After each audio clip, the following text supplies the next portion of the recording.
사람이 사람을 안다는 것이 그렇게 쉽지는 않습니다. 그러나 여행을 가보면 안다라는 말이 있습니다. 왜 그럴까요? 제가 내린 나름대로의 여행이란 정의가 있는데요, 이건 저의 정의입니다. 여행이란 해프닝이다. 저는 이렇게 말하고 싶습니다. 여행을 가보게 되면 여러 가지 예기치 않은 일이 발생될 수 있습니다. 생각보다 훨씬 감탄하는 일도 있을 수 있고요, 또한 전혀 생각하지 않았는데 너무 고생스러운 일도 생길 수 있습니다. 사서고생이라는 말이 적용될 수 있을 만큼 힘든 일이 생기는 경우도 분명히 있을 수 있습니다. 이런 일을 만나게 될 때에 사람마다 보이는 반응이 제각각인 것이지요. 예를 들어서 어떤 사람은 직면한 문제를 해결하기 위해서 열심히 노력합니다.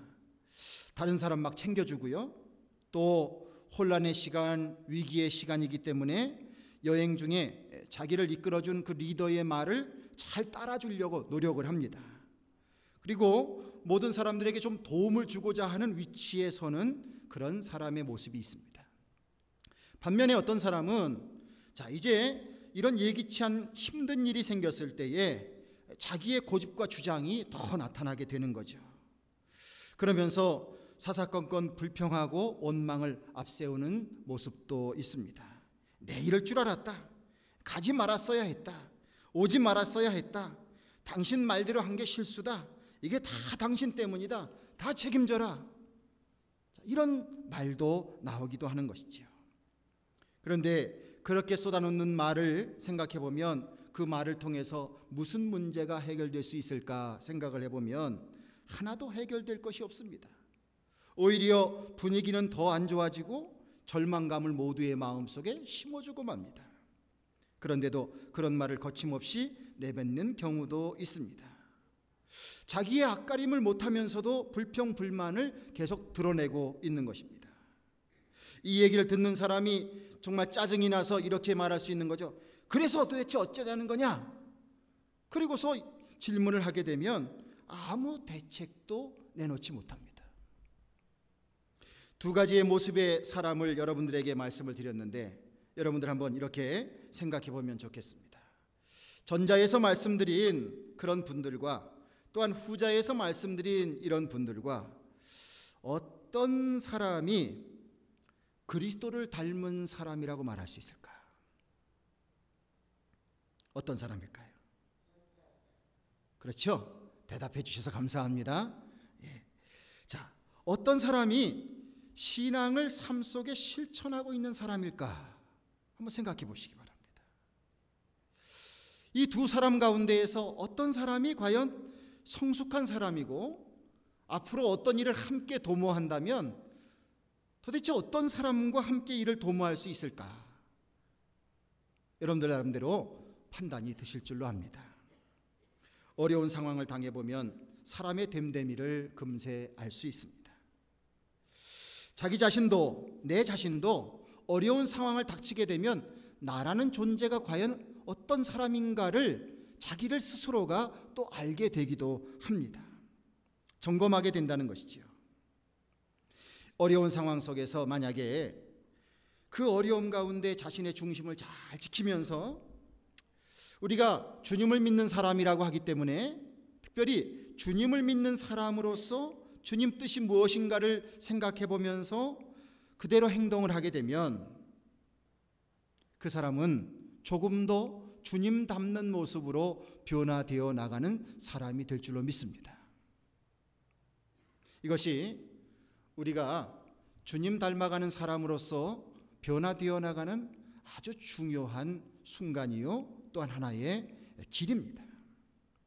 저한테는 굉장히 중요한 사건이 여러 해 전에 있었습니다. 결코 잊을 수가 없습니다.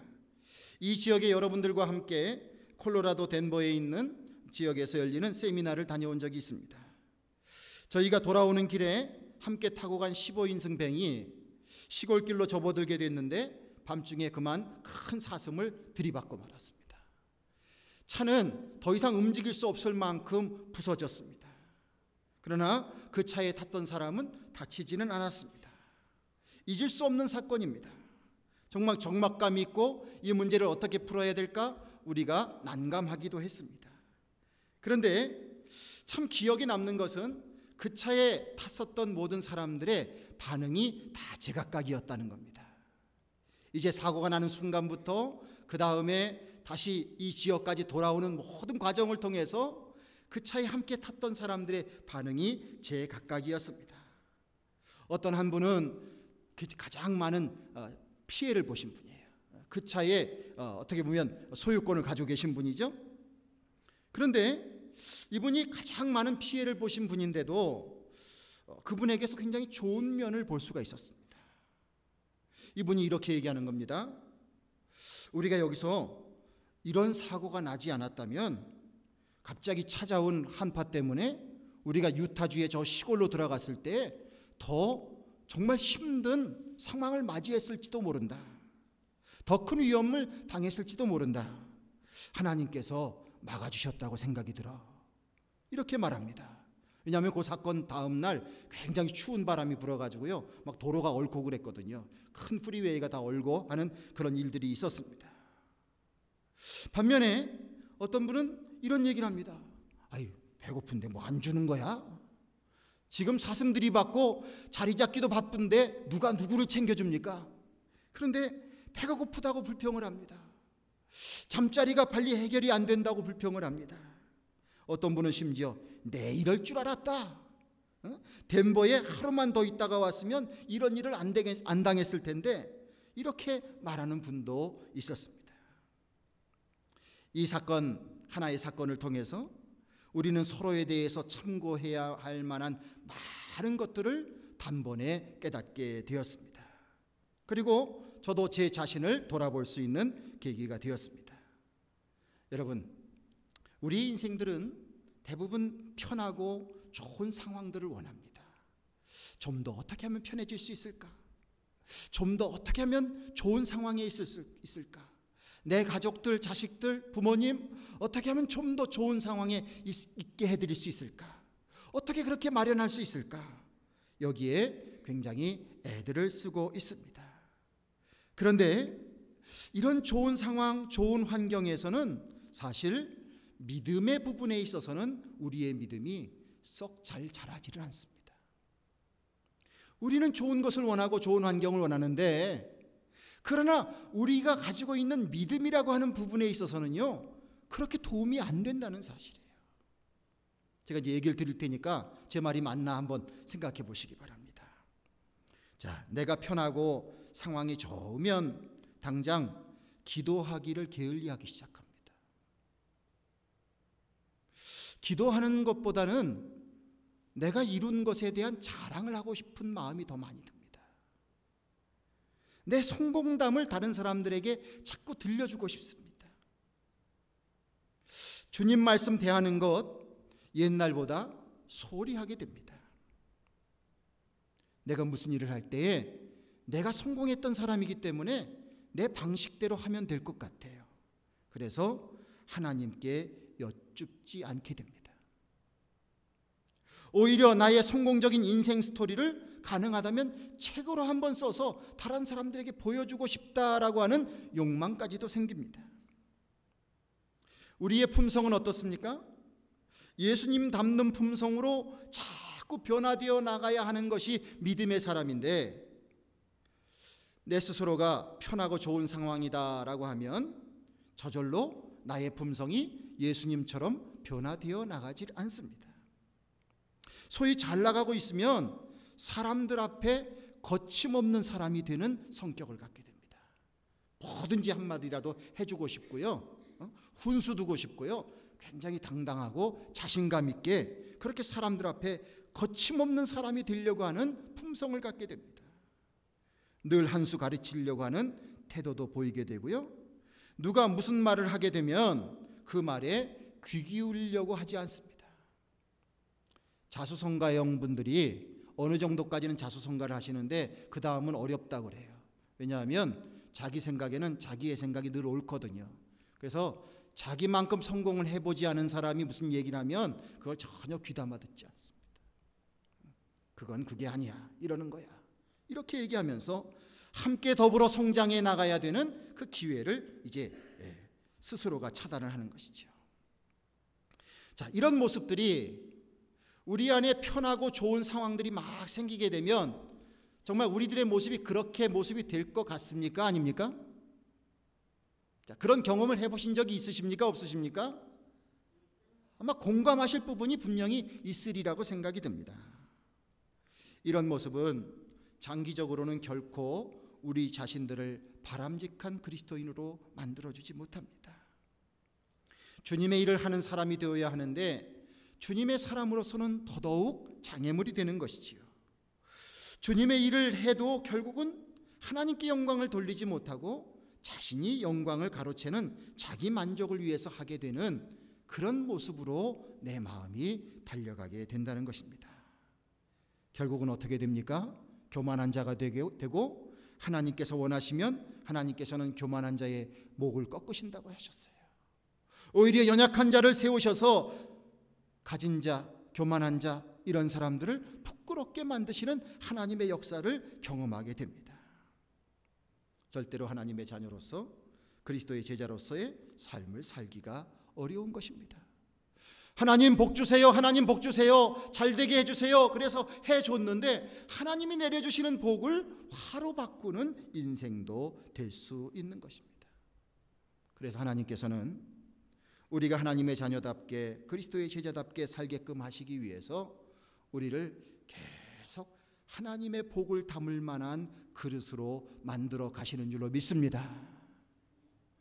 그릇을 만드는 장인이 계속 쇠를 두드려서 그릇을 만든다고 생각해 보십시오. 어떻게 보면 하나님께서 두드리시는 우리의 인생 그릇에 하나님이 드신 그 망치는 아직도 내려놓지 않고 계신 줄로 믿습니다. 우리의 모습이 부족하고 연약하고 하나님 주시는 은혜를 그것을 복으로 만들어가지 못하고 화로 만들어갈 수밖에 없는 인격과 마음을 가지고 있다면 하나님께서는 우리를 변화시키시는 그 작업을 계속하시는 줄로 믿습니다. 이것을 다른 말로 어떻게 표현할 수 있느냐면 하나님은 우리의 인생을 훈련하시기 위해서 우리에게 필요한 시험을 허락하신다는 사실이에요. 예수님 믿고 하나님 믿으면 정말 세상적으로도 그냥 잘 나가면 좋겠어요. 그런데 주님을 믿으면서 우리에게는 때때로 많은 시련이 찾아올 수 있다는 것입니다. 그런데 하나님께서 그것을 허용하신다는 것이지요. 시험이 우리에게 찾아오는 여러 가지의 모습이 있습니다. 이런 모습을 한번 여러분들 기억해 보시면 좋겠습니다. 사탄이 우리에게 시험을 던지는데요. 어떻게 시험을 던지냐면 내가 가지고 있는 욕구를 자극합니다. 사람마다 욕구의 수준이 다 다르거든요. 여러 가지의 욕구가 있는데 그 욕구의 수준이 다 달라요. 그런데 특별히 내가 남보다 조금 더 강한 욕구를 가지고 있는 어떤 부분이 있다면 사탄은 여지없이 그것을 가지고 우리를 시험하게 됩니다. 말씀을 듣는 여러분들, 나는 무슨 욕구가 더 강한가 한번 생각해 보십시오. 사탄은 그것을 가지고 우리를 시험하게 됩니다. 이것을 참는 것이 얼마나 어렵습니까? 그래서 자꾸 시험에 빠지게 됩니다. 여러분들 가지고 계신 어떠한 욕구가 있다면 그것이 강하다고 느껴지면 늘 우리가 이것을 가지고 주님 앞에 기도하면서 내가 이것으로 인해서 시험 들지 않게, 또 시험에 빠져서 낙담되지 않도록 여러분들 더욱더 믿음의 경각심을 가지고 주님 앞에 주님의 은총을 구하실 수 있는 우리 모두가 되기를 주님의 이름으로 축원드립니다. 또 한 가지는 마음에 의심의 씨앗을 뿌리는 일들이 찾아옵니다. 너무나도 당연한 것인데요, 그 당연한 것을 당연한 것으로 받아들이지 않고 의심케 만듭니다. 사탄이 그렇게 역사하는 거죠. 어저께 새벽에 우리 성도님들과 함께 창세기 3장 말씀을 나누었는데 다 거기에 해당되는 말씀이 들어있어요. 뱀이 이렇게 질문하는 겁니다. 야, 하나님이 그 선악과를 먹으면 정말 죽는다고 말씀하셨냐? 이렇게 물어보는 거예요. 아담과 하와는 하나님께서 말씀해 주셔서 그 말씀을 마음속에 간직하고 있습니다. 그런데 딱 질문을 하는 거예요. 정말 죽는다고 하셨냐?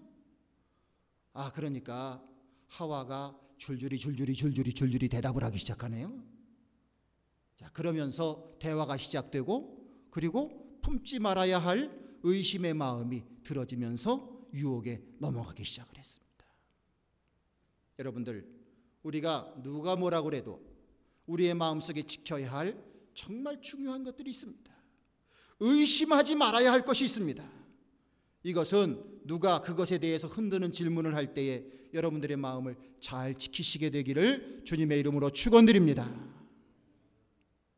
의심의 유혹으로부터 우리 자신들을 잘 지켜야 돼요. 그래서 하나님에 대한 믿음, 예수님에 대한 믿음이 우리에게 얼마나 중요한지 모릅니다. 여자분들 가끔씩 이런 질문을 반농담처럼 던질 수도 있습니다. 자기 나 사랑해? 자기 나 사랑해? 꼭 사랑한다고 말로 해야 알아듣습니까? 그게 말로만 해야 느끼는 것입니까? 근데도 어떤 때는 갑자기 내 마음속에 자기 나 사랑해? 그래서 그렇다고, 정말 사랑한다고, 얼만큼 사랑하냐고, 하늘만큼 땅만큼 사랑한다고, 온갖 미사여구를 붙여서 대답해 주는 것을 듣고 싶은 마음이 있어요. 그런데 남편이 뭐 바빠서인지 뭔지 모르겠지만 자기의 마음에 흡족한 대로 대답을 안 해주면 바로 삐지게 됩니다. 자, 그래서 관계가 이상하게 불편해집니다. 이게 바로 무슨 모습입니까? 스스로 무덤을 파는 행동인 겁니다. 우리가 의심하지 말아야 할 것을 의심함을 통해서, 그것을 통해서 예기치 못한 상황으로 막 달려가는 경우가 얼마나 많은지 모릅니다. 믿음으로 의심의 문제를 해결해 나가게 되기를 주님의 이름으로 축원드립니다. 주님께서 여러분들의 마음속에 정말 믿음의 은혜가 있게 되기를 저는 간절히 소망해요. 많은 것이 이해돼서 믿어지면 좋겠고, 많은 것이 설명해서 믿어지면 좋겠지만, 믿음의 세계라고 하는 것은 그렇게만 다 이루어질 수 있는 것은 아닙니다. 어떻게 보면 하나님께서 내게 믿음의 은혜를 주셔야 된다고 저는 믿습니다. 다른 은총보다 믿음의 은총이 여러분들에게 하나님께서 부어주시는 믿음의 은총이 가득 차게 되길 바랍니다. 말씀을 들을 때 믿어지고, 말씀을 읽을 때 믿어지고, 말씀을 공부할 때 믿어지고, 주님의 약속이 믿어지고, 그런 은혜가 있길 바랍니다. 사탄의 의심 던져주는 그 유혹을 물리쳐 나가기를 간절히 소망합니다. 또 이런 경우가 있죠. 거짓말의 미혹됨으로 인해서 우리가 시험에 찾아들 때가 있습니다. 시련에 빠질 때가 있습니다.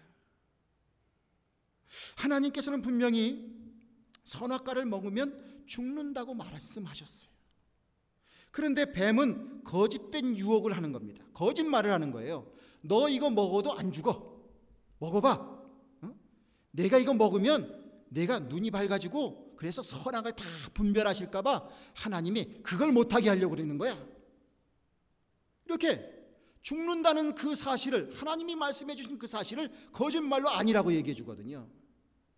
근데 사람은 자기의 마음속에 자기가 듣고 싶은 마음이 있어요. 말이 있어요. 내 마음속에 내가 원하는 게 있어요. 그래서 진실 여부와는 상관없이 그것을 충족시켜주는 말을 해줄 때 그것에 넘어가는 경우가 많이 있습니다. 그런데 여러분들, 내가 선악과를 먹지 말라, 먹으면 정령 죽으리라, 누가 말씀해 주셨습니까? 자, 아담과 하와를 지어주신 분은 누구십니까? 잘 모르세요? 하나님이십니다. 그러면 내가 저걸 먹어도 죽지 않는다고 하는 뱀의 말을 들어야 되겠습니까? 아니면 내가 정령 죽으리라고 말씀하신 하나님의 말씀을 들어야 되겠습니까?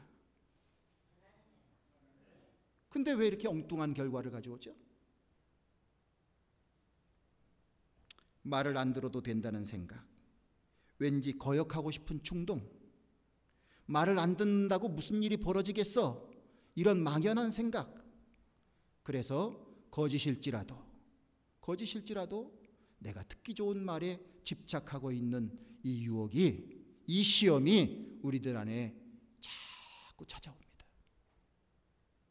믿음으로 잘 극복하게 되시기를 주님의 이름으로 축원드립니다. 또 한 가지는 불순종의 생각을 통해서 시험이 찾아옵니다. 초선악과를 보니 하나님이 먹지 말라고 하시니까 더 하지 말라고 하니까 더 하고 싶은 거예요. 응? 먹지 말라고 그러니까 더 그냥 보암직스럽고 먹음직스럽고, 그래서 마음속에 한번 먹어봐야지, 내 남편한테도 줘봐야지, 이런 불순종의 마음, 이런 것들이 우리에게 시험으로 다가옵니다. 여러분들, 이런 시험을 맞이하는 인생이 사실은 괴로운 인생인 거예요. 그런 시험을 이겨내는 것이 얼마나 힘들겠습니까? 이기는 것이 힘들고 시험 속에 사는 것이 힘듭니다.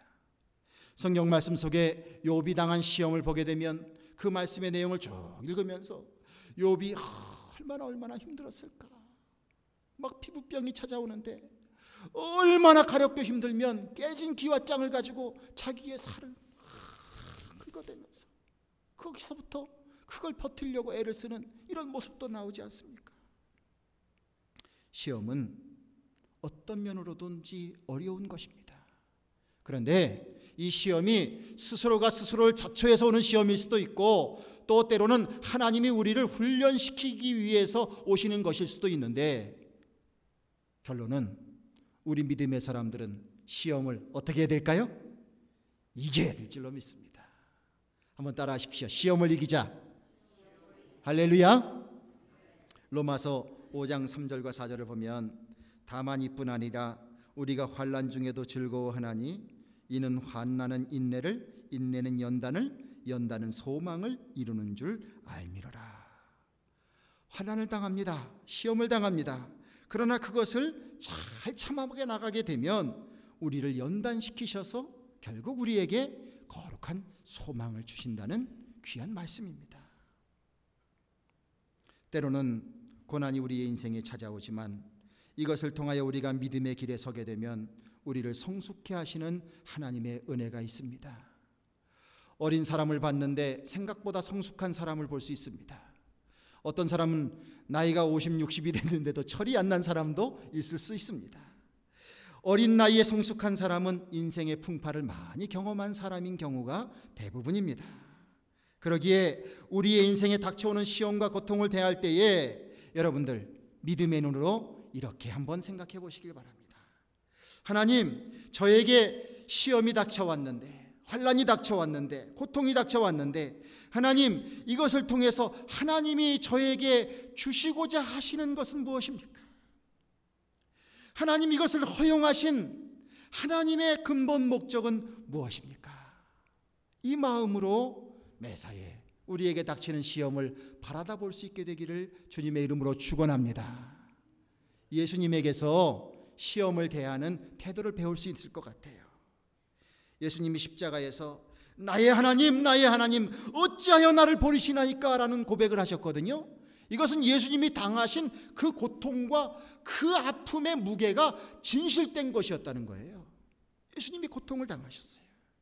그런데 예수님은 고통 가운데에서도 끊임없이 하나님의 뜻을 구했습니다.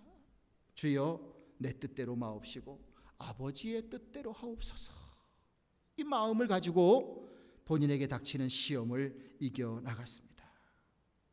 우리도 시험과 난관과 어려움이 여러분들 안에 있을 줄로 압니다. 여러 가지 이유로 찾아왔습니다. 지금도 그것을 골머리를 앓고 있는 부분이 있습니다. 그럴 때 예수님께서 내 뜻대로 마옵시고 아버지의 뜻대로 하옵소서라고 고백을 했던 것처럼 여러분들 더욱더 주님을 신뢰하는 길을 택하시기를 간절히 바랍니다. 주님께서 분명히 뜻이 계셔서, 주님께서 생각하시는 분명한 뜻이 계셔서 나에게 이런 고통을 허락하신 것일 거야. 주님 저를 인도하여 주시옵소서. 주님을 신뢰합니다. 주님을 의지합니다. 감당할 만한 힘을 허락하여 주시고 이 고통을 잘 감당함을 통해서 더 성숙한 사람 되게 하여 주시옵소서. 이런 마음으로 다가가길 간절히 바랍니다.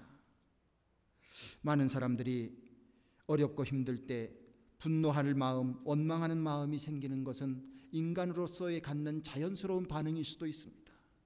그래서 아이고 내 팔자야. 어떤 사람은 전생까지 얘기하면서 전생에 내가 무슨 죄가 많아서, 내가 무슨 죄를 지었길래, 이런 식으로 한탄을 합니다. 시험 속에 있게 될 때에 그냥 시험 자체에 너무너무 골몰하게 되는 거죠. 시험을 던져다 둔 사람에 대해서 생각도 하게 되고, 시험 자체에 대해 생각을 하게 되고, 막 거기에 빠져서 헤어날 방법이 없는 거예요. 그냥 마음이 부글부글한 거예요. 무슨 해결점을 찾기 전에 그 안에서 내가 지레 쓰러지는 그런 경우가 얼마나 많은지 모릅니다.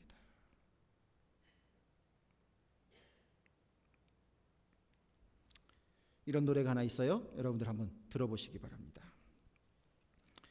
이웃집 순이 울 엄마 보고 할매라고 놀렸다. 잠이 안 온다. 내일 아침에는 따지러 가야겠다. 2절 따지러 갔다. 따지기는커녕 매만 맞고 울었다. 잠이 안 온다. 내일 아침에는 태권도 배워야지. 3절 그건 생략하겠습니다. 그냥 마음에 막 분이 가득 찬 거예요. 이걸 어떻게 막 상대가 미워지고 이걸 어떻게 해야 될까? 그냥 점점 더 수렁으로 빠져듭니다. 세상에 우리가 믿음이 없는 사람이라면 그렇게 살아갈 수도 있을 것입니다. 그러나 주님께서 우리들에게 주시는 말씀은 시험에 빠져서 시험 가운데 있을 때에도 더욱더 주님을 의지하고 주님을 신뢰하라고 가르쳐주고 계십니다. 시험 거는 자들에게 대적하지 마시고 여러분들의 시선을 하나님을 향하게 되시기를 주님의 이름으로 축원합니다. 나를 부글부글하게 만드는 사람, 나를 괴롭히는 사람, 그러면 우리의 관심과 시선은 다 그 사람에게 가 있잖아요.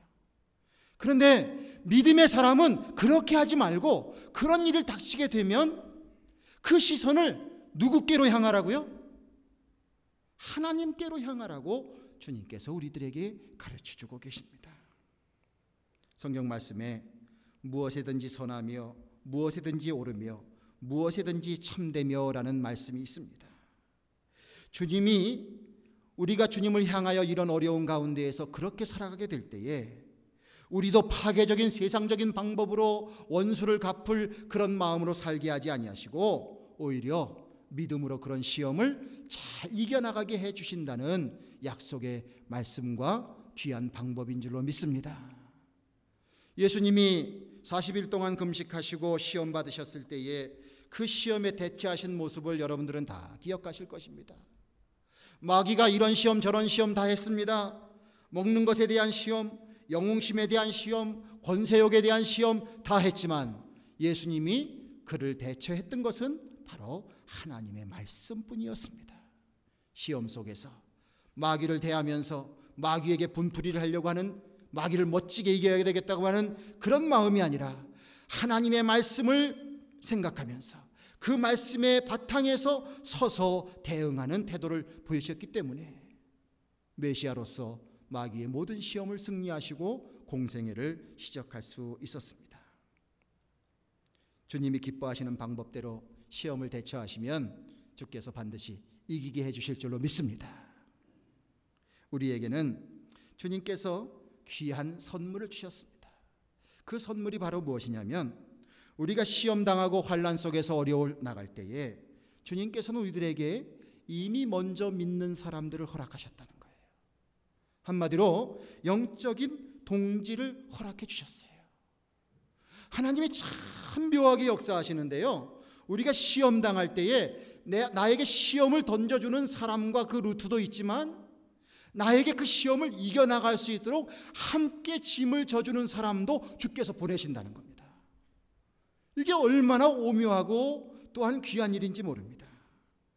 전도서 4장 9절과 10절에 두 사람이 한 사람보다 나음은 저희가 수고함으로 좋은 상을 얻은 것입니다. 혹시 저희가 넘어지면 하나나 그 동물을 불러 일으키려니와 홀로 있어 넘어지고 붙들어 일으킬 자가 없는 자에게는 화가 있으리라라고 말씀해 주셨습니다.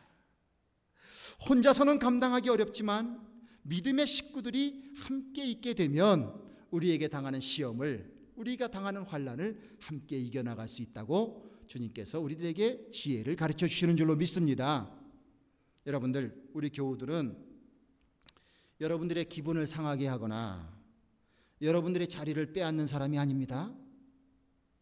적이 아니라 영적인 동지입니다. 경쟁의식을 가질 것이 아니라 동지의식을 가져야 합니다. 한번 옆에 계신 분들 둘러보세요. 다 얼마나 선량하게 생기셨습니까? 그렇죠? 여러분들에게 하나를 더 던져주면 던져주었지 여러분들 것을 빼앗으려고 이 자리에 오신 분들이 아닙니다. 경계하지 마시고 평상시부터 믿음의 교분을 잘 쌓아나가십시오. 친교하라 친교하라, 음식을 나눠 먹는 것만이 친교가 아니고요, 진정한 영적인 친교는요 함께 기도의 동지가 되는 거예요. 위에서 서로 기도해주고 기도의 요청을 하고 그 기도의 요청을 받아주고 함께하는 그런 사람이 되는 것입니다. 한번 따라하시길 바랍니다. 안심하세요. 제가 잘해드릴게요. 저도 좋은 사람입니다. 자, 인사 한번 다시 하십시오. 안심하세요. 제가 잘해드릴게요. 저도 좋은 사람입니다. 할렐루야. 하나님께서 우리들에게 좋은 믿음의 동지들을 벌써 다 준비하고 계세요. 어떤 분은요, 영적으로 맑으신 분은요, 내가 시험 당할 것을 미리 아시는 분들도 계셔요. 왠지 그 가정을 위해서 자꾸 기도하게 하셔요. 뭔가를 자꾸 보여주세요. 그래서 나에게 미리 소식도 전해주시기도 하고, 또한 나의 살아가는 모습을 통해서 말없이 옆에서 기도해 주시는 분이 이미 옆에 계신 줄로 믿습니다. 서로 믿음의 동지가 되자는 것이죠. 고린도후서 4장 17절에 우리의 잠시 받는 환난에 경한 것이 지극히 크고 영원한 영광에 중한 것을 우리에게 이루게 함이니라고 말씀했습니다. 여러분들, 비록 힘들고 어렵지만 그것을 잘 참고 견뎌나가면 주께서 우리에게 반드시 더 좋은 일로 가득 채워주실 줄로 믿습니다. 특별히 어지러운 세상 속에서 교회가 교회의 사명을 감당해야 하고 성도가 성도의 사명을 감당해야 되고 믿음의 사람이 집안에서도 여러분들의 사명을 감당해야 되는 중요한 시대가 우리들에게 다가오고 있습니다. 이것을 준비시키기 위해서 하나님은 우리들에게 준비시킬 그릇으로 만드시기 위해서 시험을 허락하실 수도 있습니다. 잘 감당하십시오. 예수님의 마음, 우리가 예수님의 마음을 읽으면서 빌립보서 2장에 있는 말씀으로 예수님의 마음에 대한 얘기를 또 한 번 읽고 또 읽었습니다. 예수님의 겸손의 마음, 온유의 마음, 순종의 마음, 사랑의 마음, 이런 마음들, 이 마음이 시험을 이겨나가는 우리들 안에서 가득 차게 되어서 하나하나 이겨나가게 되면 우리도 주님 닮는 귀한 사람들이 될 줄로 믿습니다. 아무쪼록 힘들고 어려우셔도 조금 더 참으세요. 조금 더 인내하세요. 그리고 주님 바라다 보세요. 그리고 십자가 지시면서 끝내는 그 시험을 이겨나가시면서 그 어려움을 이겨나가시면서 그 예수님이 가신 그 온유하고 귀한 성품을 통해서 우리를 살려내신 예수님, 그 예수님의 모습을 본받아서 우리도 그렇게 살아가게 되면 우리들의 살아가는 인생이 짧은 인생이지만 결코 헛된 삶이 되지 아니하도록 주께서 우리를 귀하게 변화시켜 주실 줄로 믿습니다. 그 믿음의 소망 가지고 살아가실 수 있는 우리 모두가 되기를 주님의 이름으로 축원드립니다. 기도하겠습니다. 주여, 주님의 마음 품기를 간절히 원합니다. 주님의 마음을 품어야 하지만 주님의 마음은 우리의 어렵고 힘들고 또한 환난과 역경 가운데에서 오히려 더 생각나게 되고 더 경험되게 되고 더 준비되게 될 줄로 믿습니다. 우리 성도님들을 사랑하시는 하나님의 사랑을 의심하지 아니하는 저희들 되게 하여 주시옵소서. 독생자를 버리시면서까지 사랑해 주시는 하나님의 사랑이 우리에게 함께 하시는 줄로 믿습니다.